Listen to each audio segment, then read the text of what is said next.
Ladies and gentlemen, good day and welcome to the Q4FY25 earnings conference call of HDFC Asset Management Company Limited.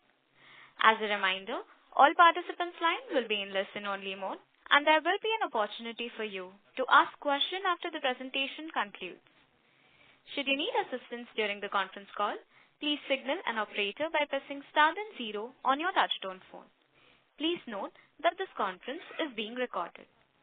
From the management team, we have Mr. Navneet Munot, Mr. Navzad Sarwala, and Mr. Simal Kanuga.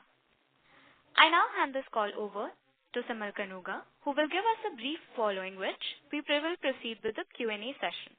Thank you, and over to you, Simal. Yeah, thanks. Thanks, Sejal. Good afternoon, good evening, everyone, and thank you for joining us today. Our presentation is available both on exchanges as well as our website. As usual, we'll start with a quick overview of the industry. So the year got concluded, FY25 with AUM reaching 65.7 trillion, reflecting a 23% increase over the previous year. Of the rupees 12.3 trillion increase, approximately rupees 8.2 trillion was in form of net new flows. The comparable number for the previous financial year was rupees 3.5 trillion. This is the 13th consecutive year where industry has witnessed positive net flows. For FY25, equity markets witnessed two distinct phases, more or less cut into two equal halves. Nifty 50 rose by 16% in the first half, that was April to September of 2024, and declined by 9% in the second half, October 24 to March 25. And in terms of flows into equity-oriented funds, the first half saw net flows of rupees 2.81 trillion and second half witnessed net flows of rupees 2.74 trillion. For context, net new flows for financial year ending March 24 were rupees 2.62 trillion. During the current financial year, actively managed equity-oriented NFOs contributed rupees 900 billion, that is 18% of the net new actively managed equity-oriented flows. The corresponding number for previous year was rupees 546 billion, which made up 23% of the flows of the previous year. Monthly SIP flows touched record highs of rupees 265 billion in December 2024, with March 25 logging in rupees 259 billion. Comparable number for March 24 was rupees 193 billion. That is, industry has added just about rupees 67 billion to monthly flows. In FY25, the industry witnessed inflows into debt and liquid funds, adding up to rupees 1.35 trillion. ETFs saw inflows of rupees 831 billion, while arbitrage funds attracted rupees 508 billion. We now move to us. We crossed rupees 7.5 trillion in overall AUM, with a market share of 11.5% and 12.7% if we exclude ETFs on QAUM basis. Equity-oriented assets at rupees 5 trillion, 64% of our quarterly average AUM, well above industry average of 56%. For actively managed equity-oriented AUM, our market share is 12.8%, while for debt and liquid, it is at 13.1 and 12.5 on QAUM. Individual investors' contribution to our monthly average AUM remains steady at 70% compared to 60% for the industry. We held a 13.2% share of individual monthly average AUM for March 2025. The industry added 9.7 million new investors over the year. We added 3.5 million.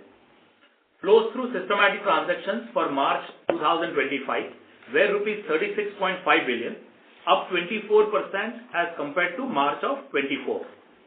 We also continue to expand our physical presence, adding 25 new offices in Jan 2025, which means we have added 50 new offices over the past 15 months.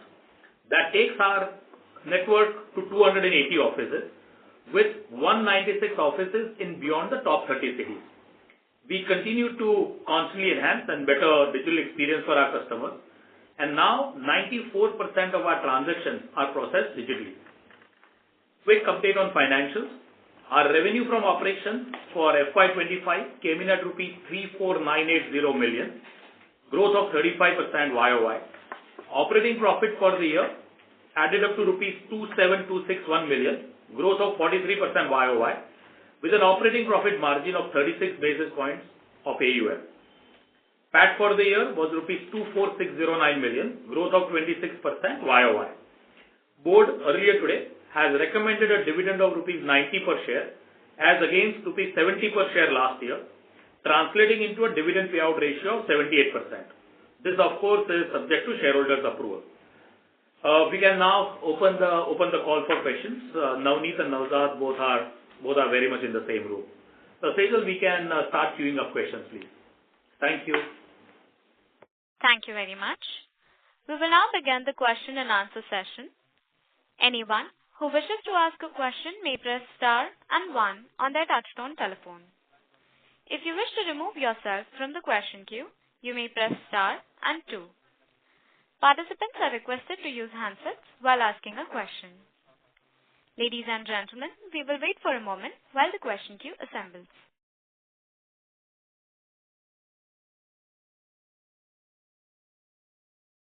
The first question is from the line of Lalit Deo from Equirus Securities.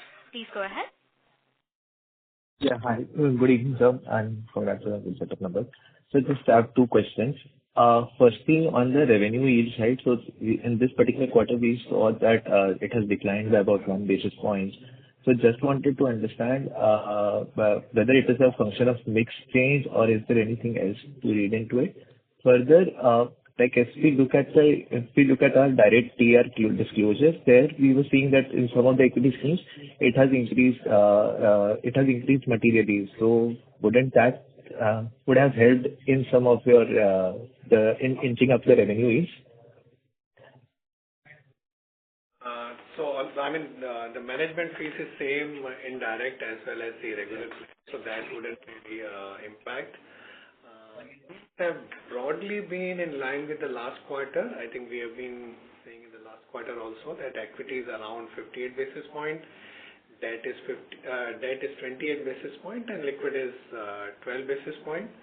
And revenue margins over the last 4 quarters, if I remember correctly, in Q1 was 46.3 with equity asset mix was 64. In Q2 was 46.4 or something with mix coming in slightly higher, 65.7 or so. Q3 was 47 with again a similar mix, and this time the mix was slightly lower at 63.8 and Q4 margins were 47.2. Okay. Actually, second question was on the ESOP scheme. So we have announced a new ESOP plan. So just wanted to understand how should we budget it for the cost from the cost perspective for the overall ESOP plan? Sure. So firstly, as of now, we are seeking approval from shareholders for stock options, performance stock units, PSU. This is not what we are giving or allotting as of now. This is for future. This gives me an opportunity to give you a perspective on what this is about. So at HDFC AMC, we recognize that our people are central to delivering consistent, long-term, sustainable value to our clients and shareholders. And as part of our efforts to attract, retain, and align high-quality talent with business outcome, the NRC, the Nomination and Remuneration Committee of the board, approved these changes, which is that in 2020, we had secured shareholder approval to allocate approximately 32 lakh shares to employees over time. Since then, out of these 32 lakh shares, the NRC has granted around 23 lakh shares. The remaining 8.7 lakh have now been cancelled, so no further shares will be allotted under that scheme.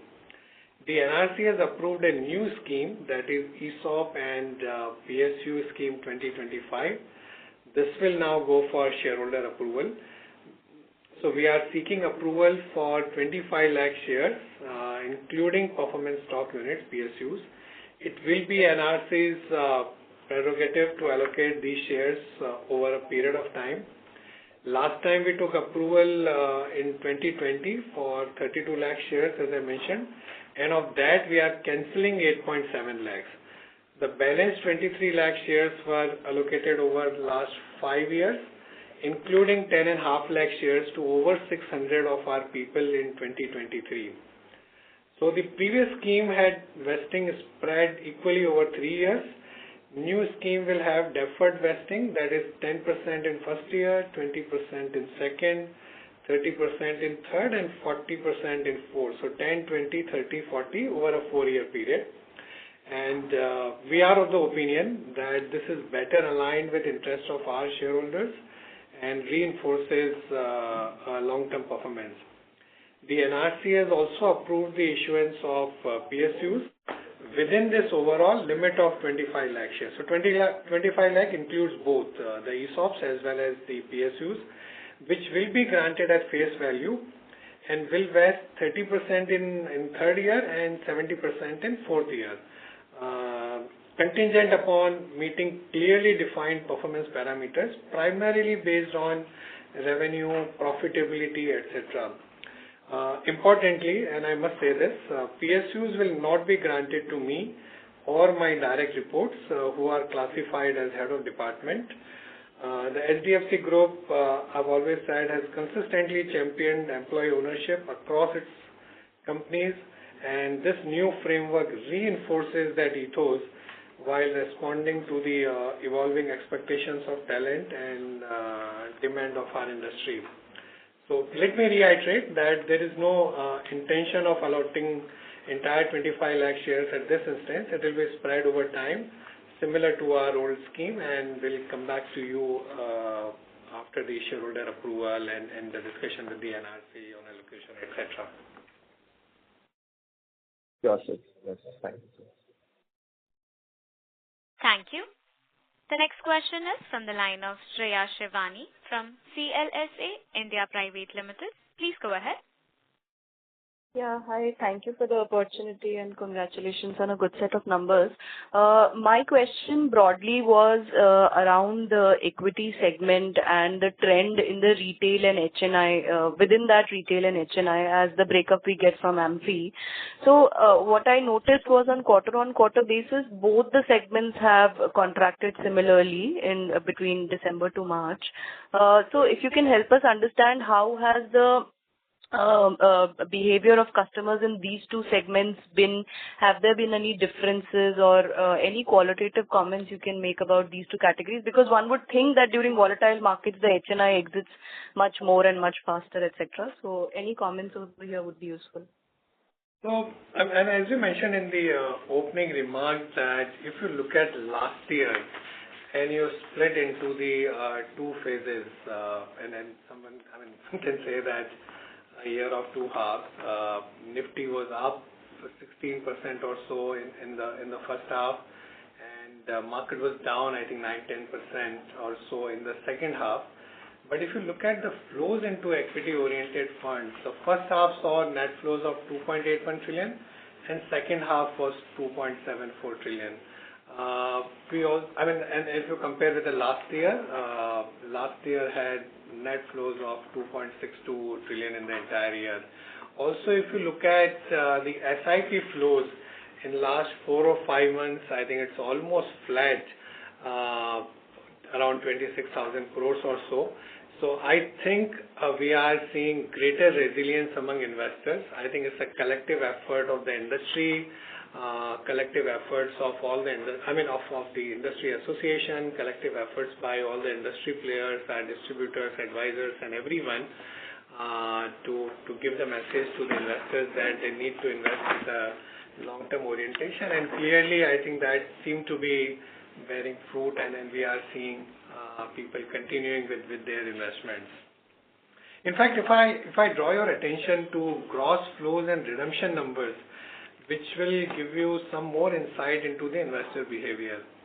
So as I said earlier, that this was a year of two halves, and in the first half of FY25, when market was up, gross inflows stood at rupees 5.87 trillion, with redemptions at rupees 3.06 trillion. In the second half, when market was down by 9% or so, while gross inflows moderated to 5.1 trillion, Redemptions also declined to 2.38 trillion. So people are also going slow on redeeming, right? I mean, if you got the point that I'm trying to make. Yeah. But sir, one of the things that we saw also with AMC reporting the monthly data is in terms of the number of SIP registered and number of SIP closed or redeemed, whatever. In that, the number of SIP registered in the past 2 months, that number has been on a declining trend. So is it fair to say that while the ones who are invested are continuing to be in the game, but the choppy markets has sort of dissuaded or it has dissuaded a newer customer from entering. Would that be a fair assessment right now? Oh, thank you for asking that. There seems to be, a lot of noise around this point. So I'm happy that you asked me this. AMC has started publishing an additional data point on their website. You might have seen, that is the number of contributing SIP accounts, which is a true reflection of investor activity. The contributing accounts in December 2024 were 8.27 crores, and the number for March was 8.11 crore. It would be good idea to keep this number at the core. The more relevant, of course, is the fund flow through SIPs, and I mentioned this point several times. SIP collections reached a record high of 26,400 something in December 24, and even in March 25, contributions were strong at 25,900 odd crores. So it's just a 2% dip, or in absolute terms, around 500 crore dip on a base of 26,000 crore plus. So, and it would be pertinent to note that the last working day for March 2025 was 28 as against 31st for December 24. So it's 3 days short, and every day matters for SIP trigger. So some part of this dip can also be attributed to this also. SIP collections in March 25, we believe remain resilient at 98% of their record high. So it's, and if you compare year on year, then it's a robust 35% growth YOY. And this is despite, heightened volatility and global uncertainties. So the resilient participation reflects the growing maturity, confidence, and I strongly believe it's the long-term orientation of Indian investors and commitment to the disciplined wealth creation. So while we appreciate that there may be periodic closures or pauses on a month-on-month basis, which are natural, the overall trend continues to remain strong, and as I see it, there is clearly growing investor interest in systematic investing. Got it, sir. This is very useful. Thank you so much, and all the best. Thank you. The next question is from the line of Moksha from Millennium Money Finance. Please go ahead.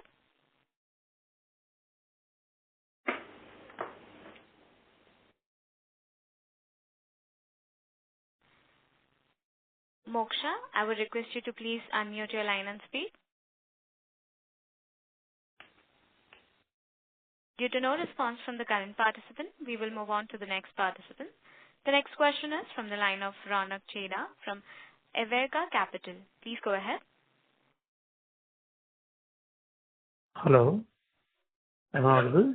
Yes, sir. Yes, sir, you're audible. Yeah. Thanks for the opportunity. Congrats on the result in such a tough quarter. My question is on the cash balances. In previously when we've spoken to you guys, you had mentioned that we might be looking at using some of this cash to become an anchor investors in our efforts to build the alternative side of the business. Just wanted to know, where are we in that journey? Can you elaborate? Is there something in the near offering? I can answer on the alternate side, but on the cash balance, and you want to highlight anything of that? So again, just to cover the cash balance, we've always made a priority to return value to our stakeholders, right? So this year our payout ratio is 78%. And in fact, if you look at our sort of realized operating post-tax profits, given that we have a mark-to-market on other income, we have practically distributed the entire realized post-tax profit this year as dividends. That's on the cash flow status. Skin in the game from a SEBI perspective, we continue to have to invest in our own schemes based on the SEBI formula, so that continues. And on the AIF front, we have mentioned in the past, Navneet will add, but we have committed significant capital to seeding our fund of fund, which is our first initiative on the alternate platform.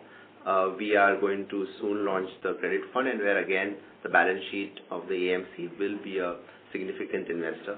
And maybe I know you that. No, sure. So you've already mentioned, Afzal, that the alternatives platform continues to gain momentum. As you mentioned, we closed our first CAT2 AIF fund of fund. The portfolio construction has been progressing very well. As we mentioned earlier, we got over 400 investors, and we believe that over the next couple of quarters, we would have more offerings within the alternative space. We've got the approval to launch a Category 2 credit fund. So we are expanding our presence in the alt space with the launch of HDFC AMC Credit Opportunities Fund. The team has been in place for over a year, and we would be approaching investors and our distributors for that product.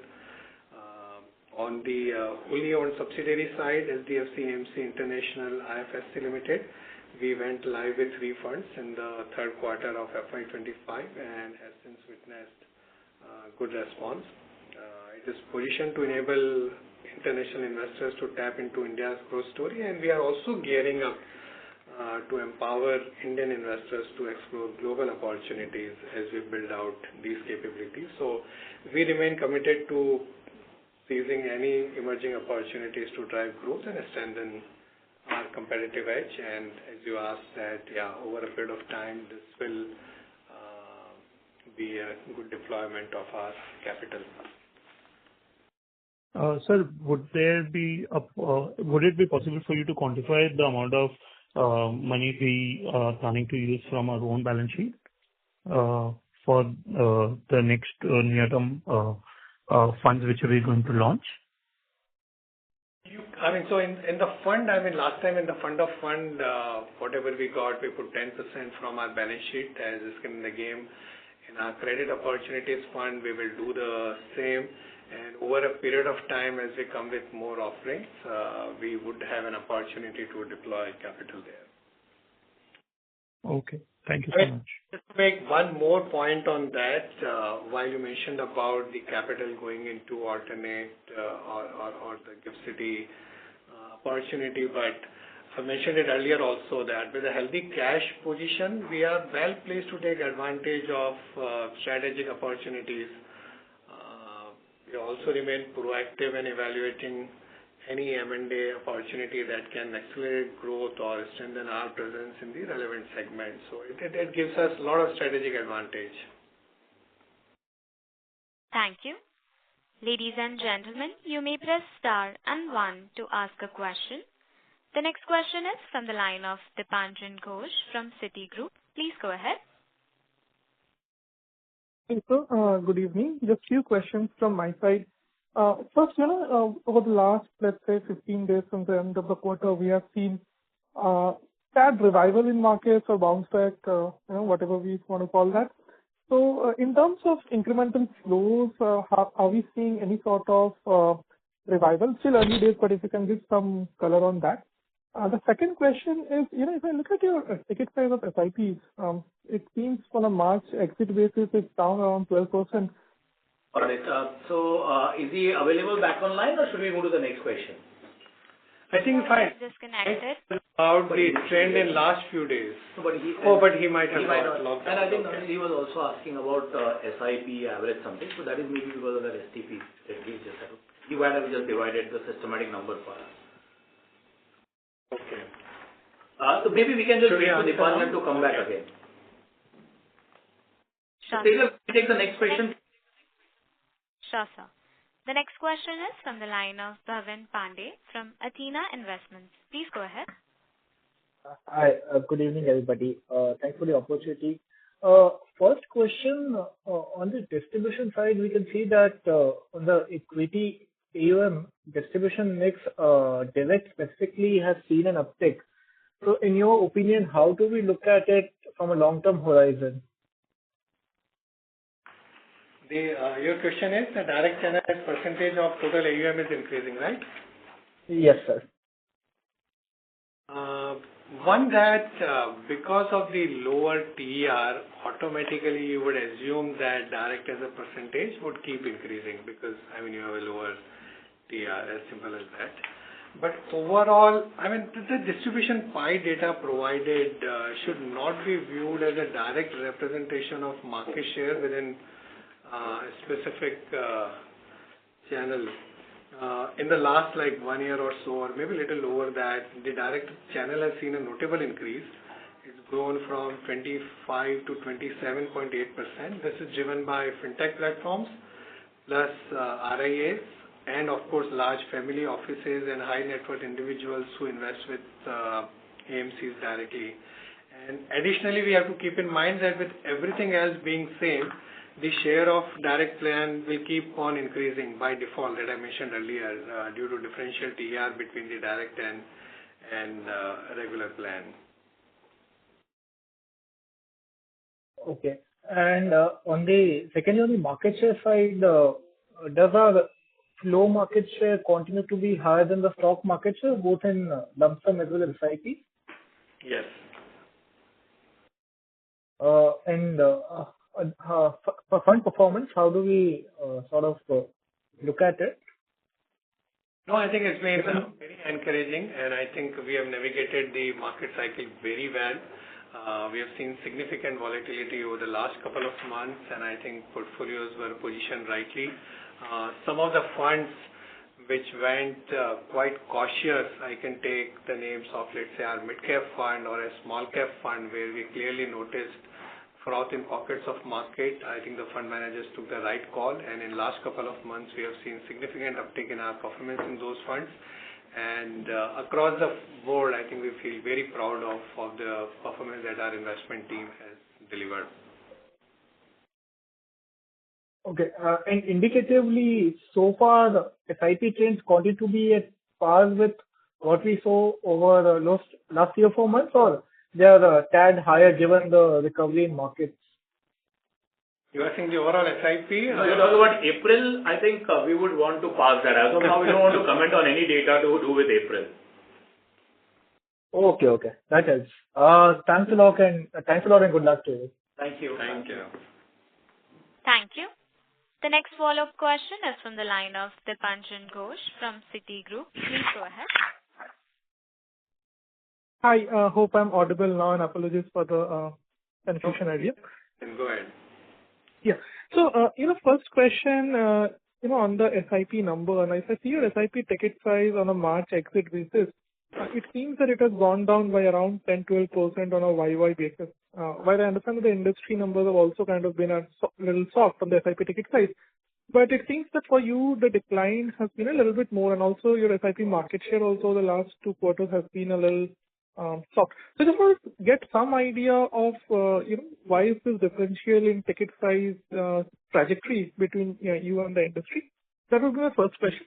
My second question is, a follow-up on one of the previous participants' question in terms of the yield number. Now, normally, seasonally, always in the fourth quarter, historically, we have also seen some adjustments that happen.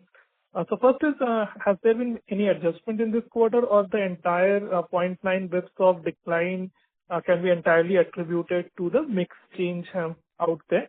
And the last question is on the OPEX part. I mean, do you, X of ESOP or even including ESOP, so for that matter, the expense guidance of 10 to 15%, does that hold true going ahead? Sure. Depends. So first on the systematic number, and I must clarify, as you are aware, systematic numbers that we report includes both SIP and STP, systematic investment plan and systematic transfer plan. The decline that you have seen in our systematic transactions can largely be attributed to STP, and you would know that STPs are higher in value terms, and hence you are seeing that effect. On the yields, where are you seeing the decline, Dipanjan? I mean, the yields.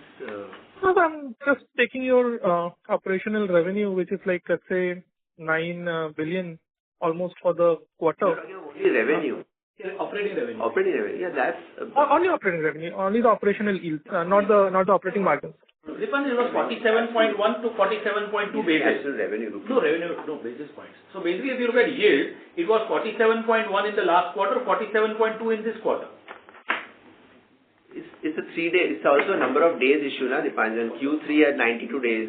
Q4 has 90 days. That itself is an impact. Plus AUM has been overall lower than last quarter. So that's in absolute revenue. That's Okay, now again, see, the revenue decline I understand is a function of 3 less number of days. But average AUM is, let's say, whatever you have reported, somewhere around 740, and your revenues are around 9 billion. So if you kind of do a simple math on that and annualize it, I think the number comes out to be around 46.3. But anyway, I'll maybe take it offline if that's fine. 46 basis points. Yeah, 46, 47 basis. I don't know what's the... But we can discuss it offline if required. Sure. And maybe on the expense part, if you can give some guidance.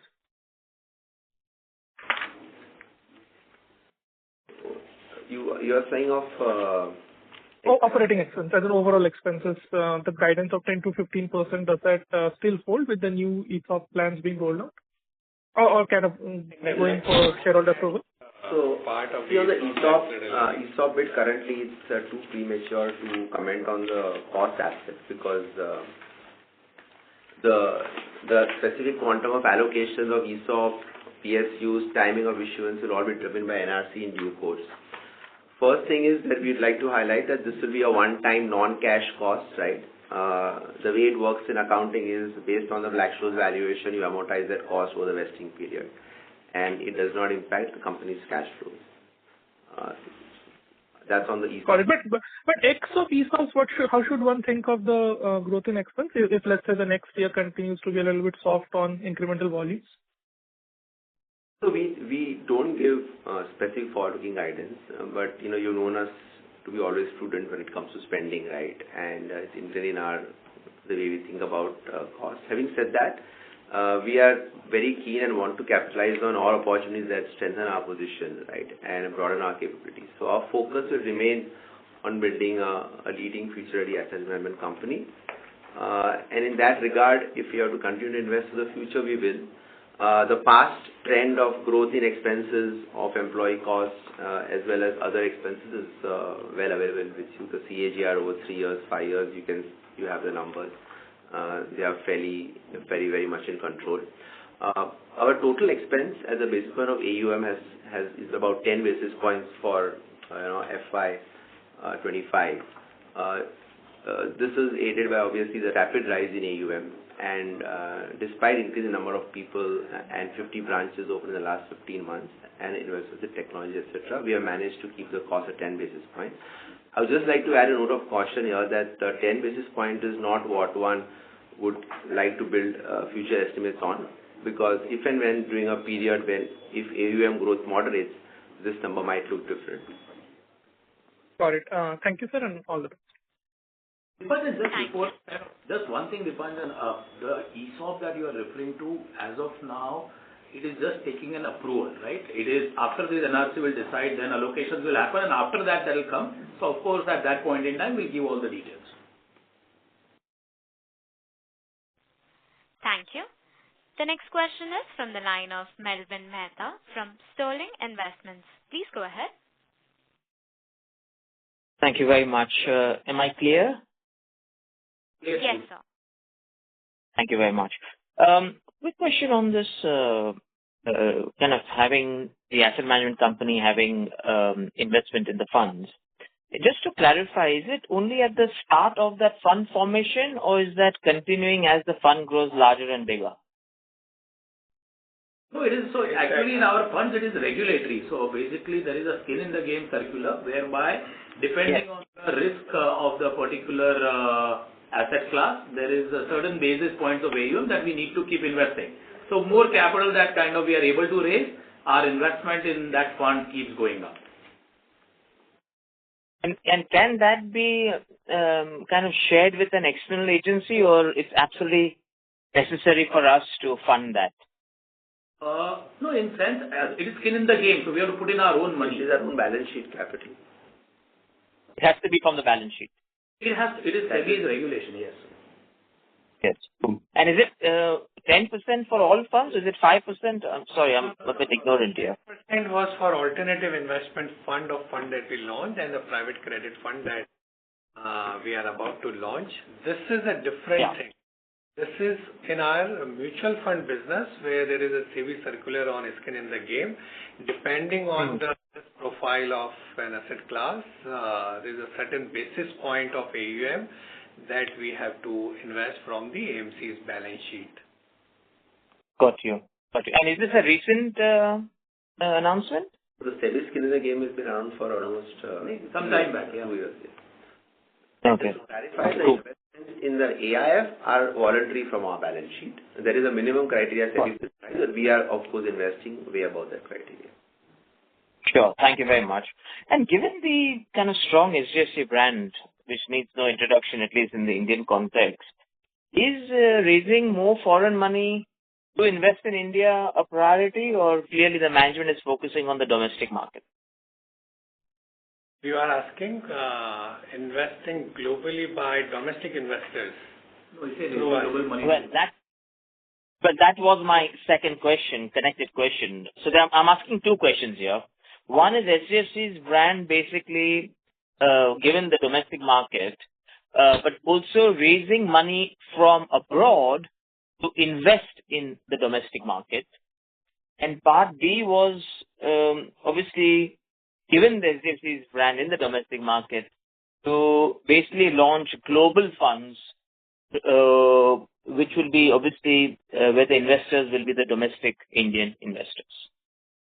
No, you're absolutely right. So with that intent, we set up a wholly owned subsidiary, HDFC AMC International IFSC Limited. I mentioned earlier that we have gone live with 3 funds in the third quarter of FY25. We would be coming with more number of funds in months to come. And it is positioned for both. One, to enable global investors to tap into Indian markets, and second, over a period of time, also to empower Indian investors to invest globally.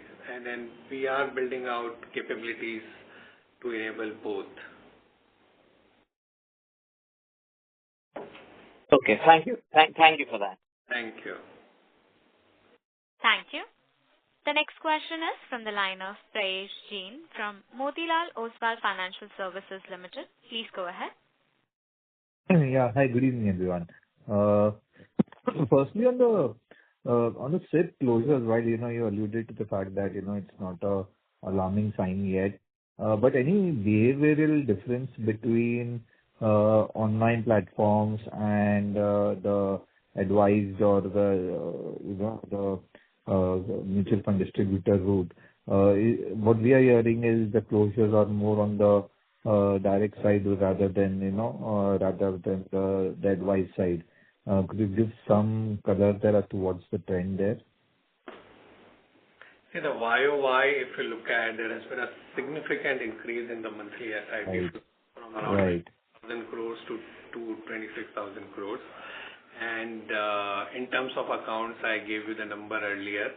I mean, over the last couple of months, as of now, I mean, looking at the investor behavior gives us confidence that investors are a lot more resilient.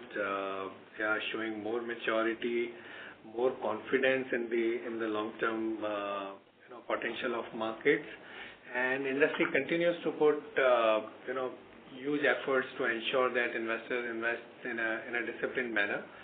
Are there big differences among different channels? Not that I can honestly comment more on that. Okay.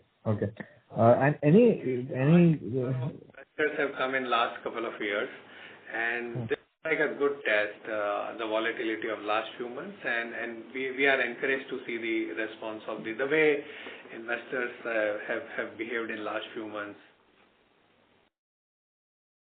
Yes.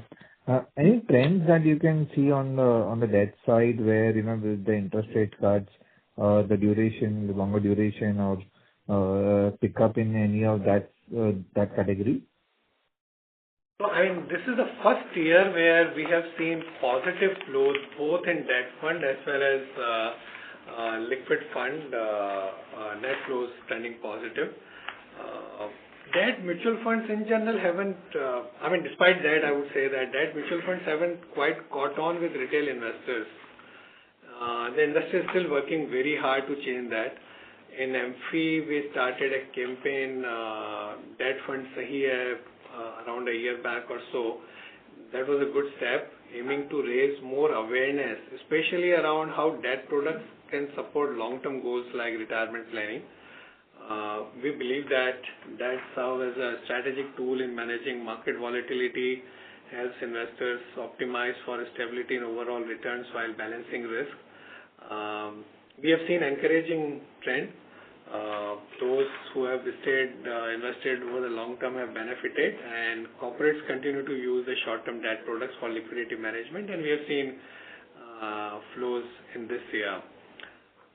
So I'm remain optimistic and hopeful for favorable change in the debt fund taxation. I mentioned it earlier also. Yeah. And along with sustained awareness efforts will help unlock the full potential of India's debt market. Is the institutional money kind of coming to the longer duration? Is there some initial trends where people have started looking at debt mutual funds or hybrid with a higher proportion of debt? Any of those trends are visible right now?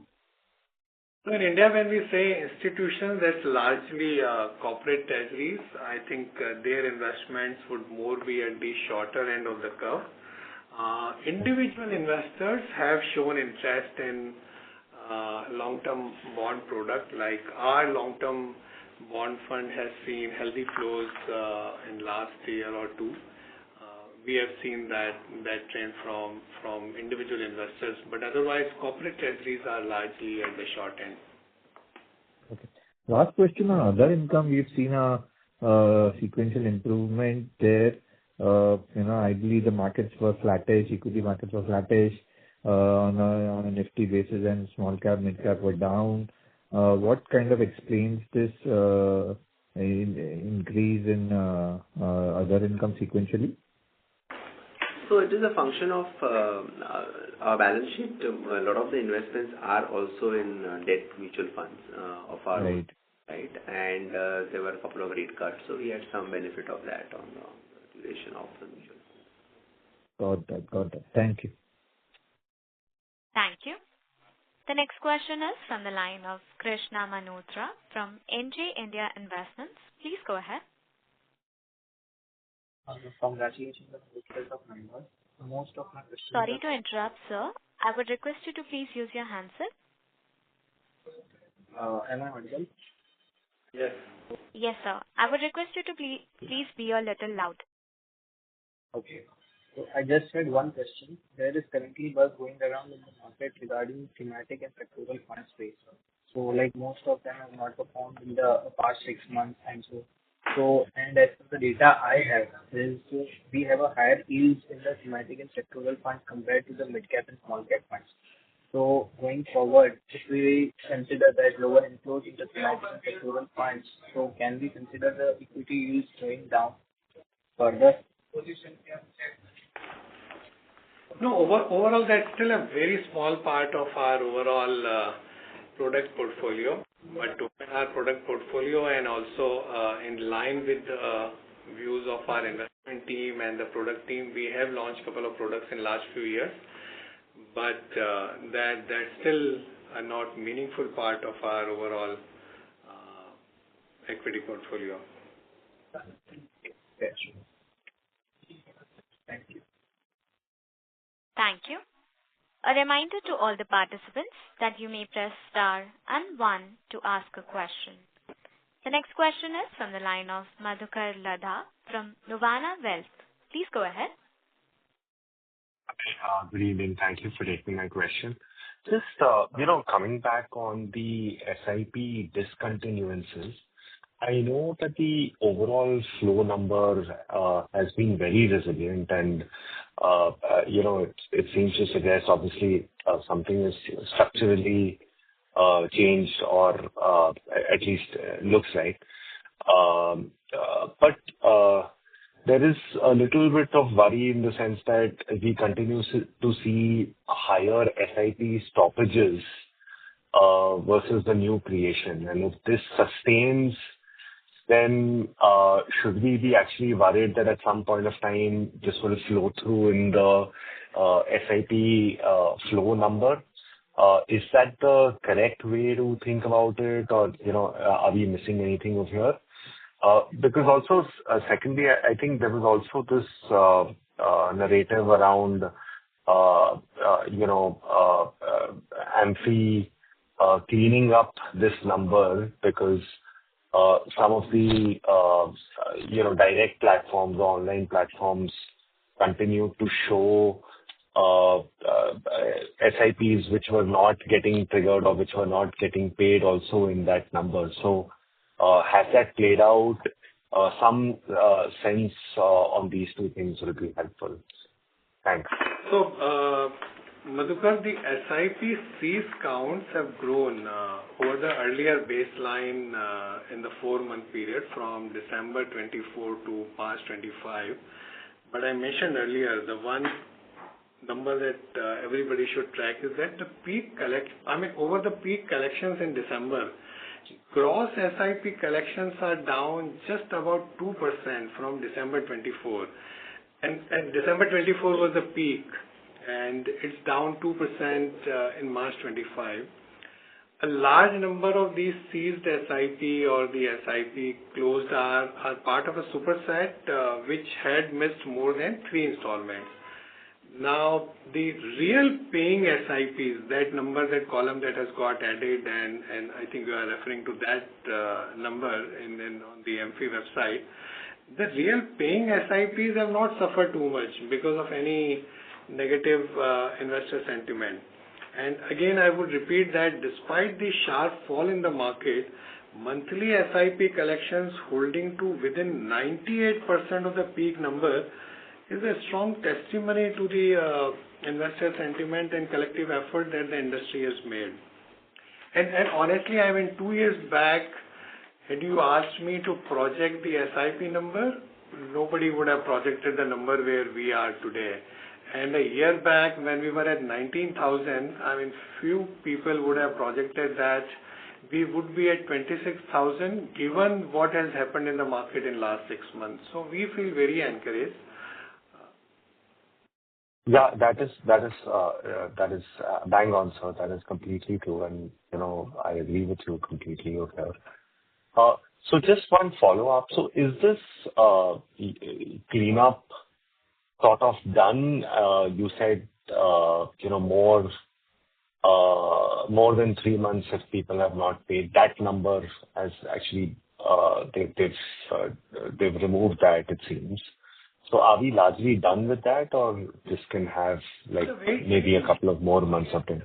Because there's been so much noise around it, the way you should see is, one, that the amount that has been collected is what reflects in that 26,000 odd crore of the gross flow.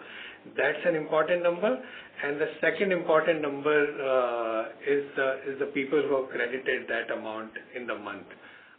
So both these numbers are very relevant and gives you a true reflection of what's happening on the SIP front. Understood, sir. Actually, thank you. Now, there is a number published of contributing SIPs on AMC website, so you don't need to. Yes. Yeah. So you can just look at that number who have contributed in this month. Yeah. No, that is also quite very robust, so there's no problem with that. Yeah. Thank you. Got it. So, and we had done the distributor payout rationalization. I think I just did some back of the envelope calculation, and if we were to account for the 90 and 92 days in the quarter, then it seems that the equity yields are holding up or are slightly better on a QoQ basis. Would that be a fair assessment? They're more or less in the same zip code, the equity yields, and it's a bit on the third basis point maybe, but yeah, they're more or less what we mentioned, around 58 basis points. Okay. Got it. Thank you. Thank you, sir. Thank you. The next question is from the line of Anki Bihani from Nomura. Please go ahead. Yeah, hi, good evening. Am I audible? Yes. Yes, sir. Yeah. So we have seen flows from NFOs into equity schemes, for the industry decline sharply over the past 2-3 months. Though NFO flows have been quite strong in FY25, accounting for around about 15 to 20% of the overall equity flows. So what is your take on NFO flows going forward and its impact on overall flows into the equity schemes? Should we see some slowdown there? We have seen some cycles. I think we see some quarters where NFOs contribute a larger part to the overall flows. There are quarters when they are low. At our end, I think we believe our product suite is very comprehensive and we cover a wide spectrum of investor needs across all categories. But for the industry overall, I think fund houses who don't have a product in certain categories, they would continue to launch. But as I mentioned, those flows are little, if I can use the word, volatile on account of NFOs, what you get. Okay. Yeah, that's it. Thank you. Thank you. The next question is from the line of Abhijit Sakhare from Kotak Securities. Please go ahead. Hey, hi. Good evening, everyone. My question was on the SIP or the STP plus SIP number that you disclose. So the industry number, as you were saying, is almost flat on a quarter-to-quarter basis versus the decline that we've seen. But adjusting for the STP issue, would it be fair to say that it's kind of mirroring the broader industry trend itself? Yeah. So I told you that the industry's SIP number for December was 26,500 or something, and March was 25,900. But this was a decline of 2%. Our decline during the same period was less than 2%. But the fall that you are seeing in our systematic number is on account of impact on STP, the systematic transfer plan, Got it. That was the only question I had. Thank you. Thank you. The next question is from the line of Gaurav Sharma from HSBC. Please go ahead. Yeah, hey. Am I audible? Yes. Yes, sir. Yeah. Thank you for taking my question. Sir, again, harping on this SIP. So while we understand that the gross inflows have been steady for you as well as the industry, just wanted to understand whether segmentally, is there any change, like those have been moving towards the flexi cap and large cap move from the mid cap or small cap in last 6 months, if you can provide some color on that. And second one is related to this specialized investment funds. So any timelines or any further communication you have received from the regulator when we can expect the launch of these funds? These are my 2 questions. So first on the SIP flows, in a very short period of time, investors may not switch from one category of fund to another fund. Incremental flows have a tendency to see a trend depending on how the markets have been and how the investors' views have been. And as I mentioned earlier, again, at our end, the systematic numbers that we report are both SIP and STP, and there's some bit of fall on the STP side. SIPs are like higher in value, so you see that effect depending on the market. On the SIF side, see, the purpose of introducing SIF was to offer investors who were leaning towards unregulated or unregistered products a regulated alternative with mutual funds who are very well governed, and our transparency levels, our risk management, our overall governance is very different. So to provide a very secure framework under the regulatory umbrella, that was the genesis behind coming out with the whole SIF regulation as CV Chair had mentioned earlier. With the regulatory framework now in place, we are actively evaluating potential opportunities in this space. So team is working on creating right set of products that leverage our investment capability, our risk management and product capability on one side, and the evolving investor needs on the other side. So, I mean, just like any other thing, whether be it active funds, be it passive funds, be it alternatives, PMS, they all revolve around like we want to be a one-stop shop offering a wide range of savings and investment products. And the strength comes from a combination of factors, large and well-diversified investor base on one side and the deep investment, risk management and product capability on the other side.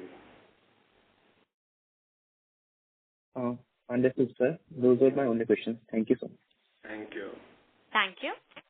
The next question is from the line of Mohit Mangal from Centrum Broking Limited. Please go ahead.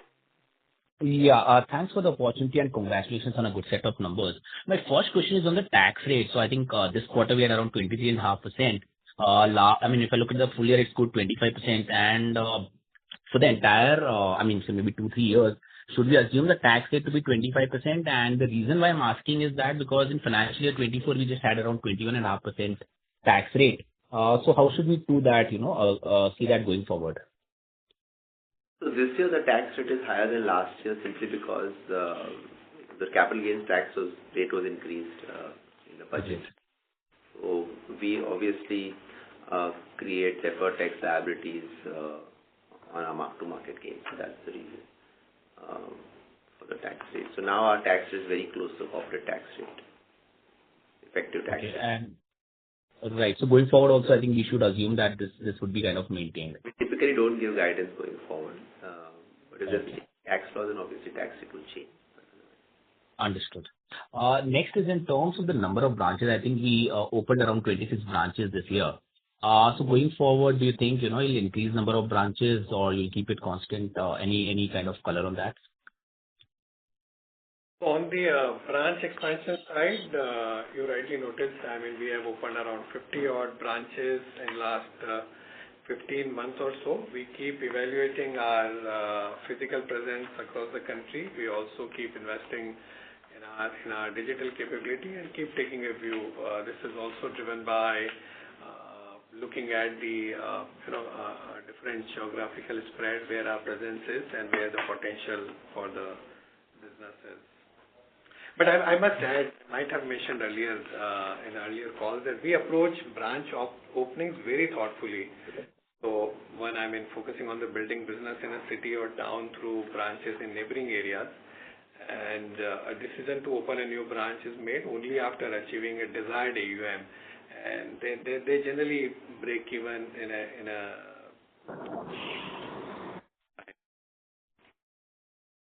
Understood. Thanks and wish you all the best.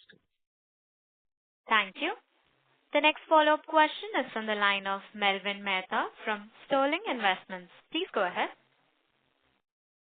Thank you very much for allowing me the second round. Am I clear, operator? Yes, sir. Thank you for that. Probably this is for Navneet, as about half the question is actually an AMC question and half as you as a leader of HDFC. In terms of these direct plans, as you rightly said, kind of having a take-up, how do you see the MFD market kind of evolving, in let's say in the year or two period and a little bit of a longer term period? Do you think the automatic route would then, the natural expectations to either the RIAs will take up? Do you think India is a market where MFDs would be basically around for a longer time?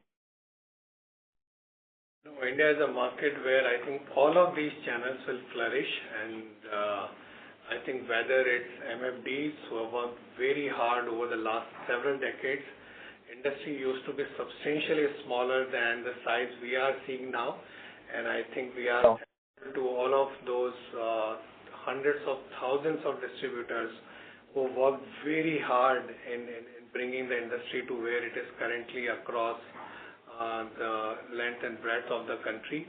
There are national distributors, the platforms who have a large base of sub-brokers or distributors who work very hard, banks who sell through their branches and relationship managers across the country, the fintech channel, which has done wonderfully well over the last couple of years in terms of bringing new investors, particularly through the SIP route in last couple of years.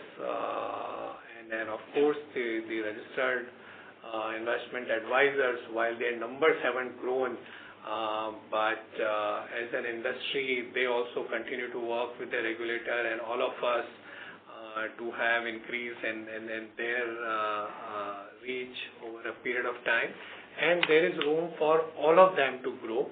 And I'm pretty sure that over the next several years, as penetration increases in India, all of these channels have a role to play.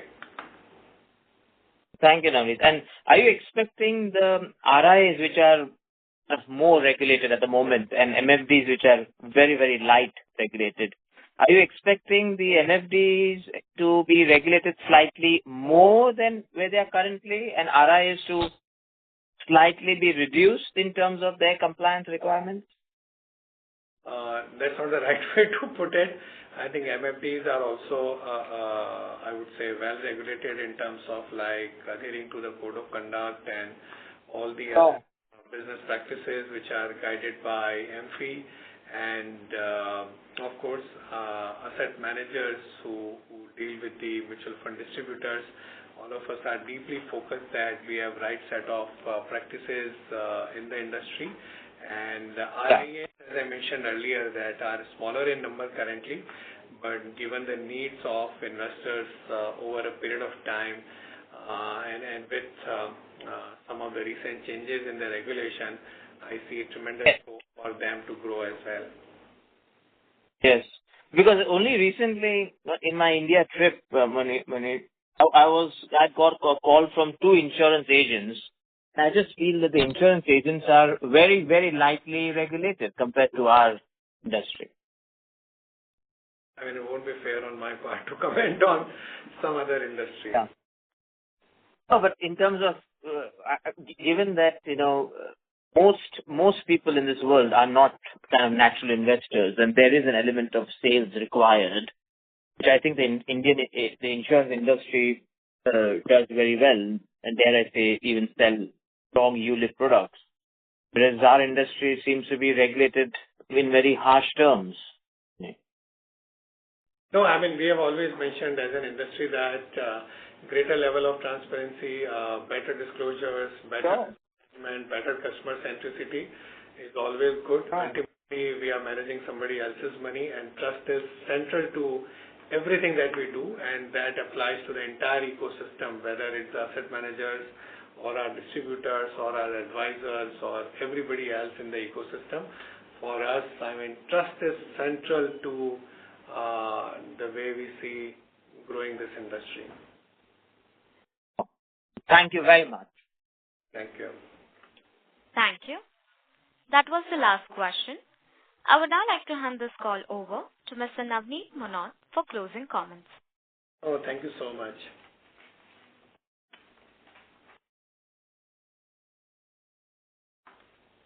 We can close the call. Thank you. Thank you. On behalf of HDFC Asset Management Company Limited, that concludes this conference. Thank you for joining us, and you may now disconnect your lines.